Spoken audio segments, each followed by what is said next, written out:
This is Spanish Roja. Inexplicably, it's ready early this year, and by ready I mean, well, I'll get this one.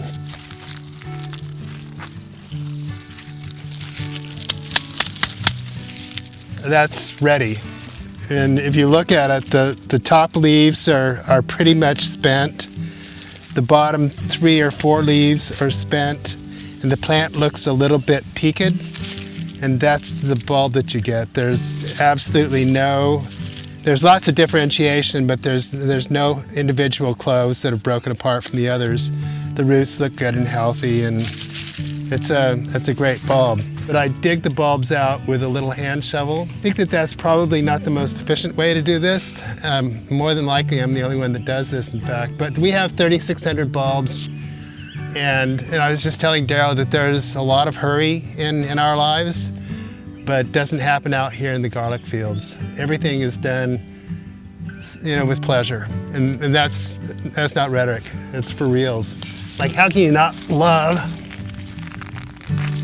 that? Look at the color. The color's just amazing. It's like every stage of planting and harvesting garlic is like opening Christmas presents, When it comes out of the soil, it's beautiful. When I'm hitting the bulb, I'm not hitting the bulb, I'm hitting that part of the stem there, because these bulbs bruise really easily.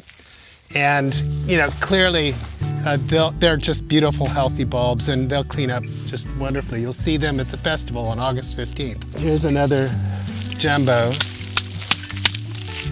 But look at the colors, the beautiful reds and the pure white, and there's what we'll get ultimately when we clean it. And the cleaning won't happen for the big bulbs like this for another 6 weeks, because they take a long time to cure. But by then, all of this will be dry, and these outer layers of skin of paper will just come right off. And again, each one of those, I trim them and clean them by hand. And it takes forever, but there's reasons for doing that as well. It's like, Ralph Waldo Emerson used to say the best way to get to know a person is to go for a long walk with them.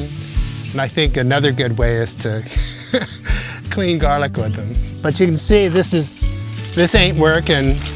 This is something else. It's just like this constant repetition of,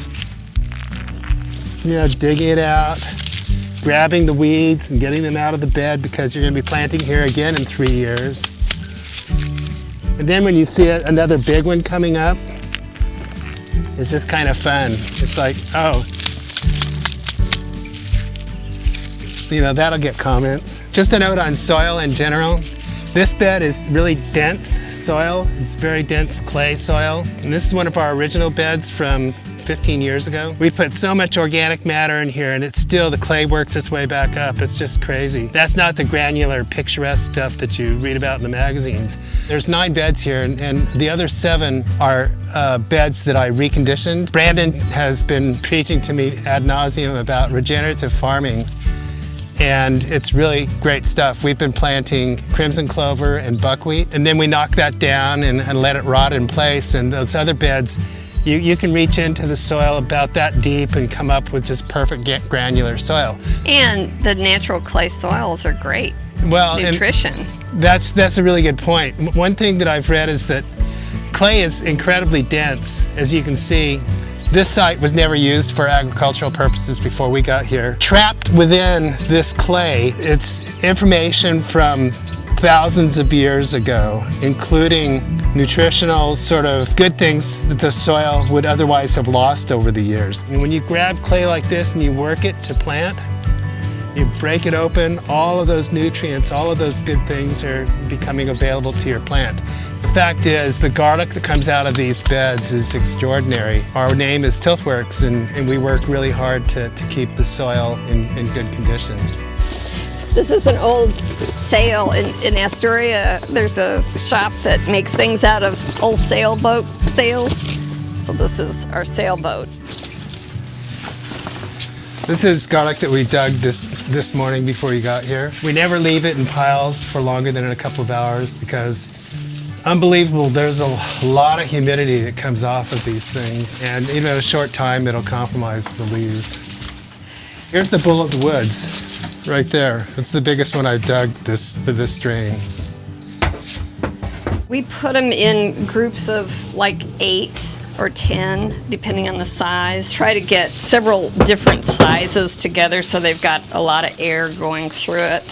And then we label everything. I mean, labeling is so important when you're selling it because you want to tell people the particular varieties' characteristics. If you get them mixed up, it's just It's known terrible. as kitchen garlic. We store them with the leaves up, facing up, so that all the nutrition that's still in the leaves comes down to the bulb. We can actually get close to 2,500 bulbs under this little duct. The rest of them will show you inside. But just the repetitive nature of this process is kind of an amazing thing to experience. You just lose yourself in the rhythm of this end of season thing. It's one of my favorite parts of the whole garlic growing experience is harvesting it and working together like this to put it up. I believe that's in Chilean red.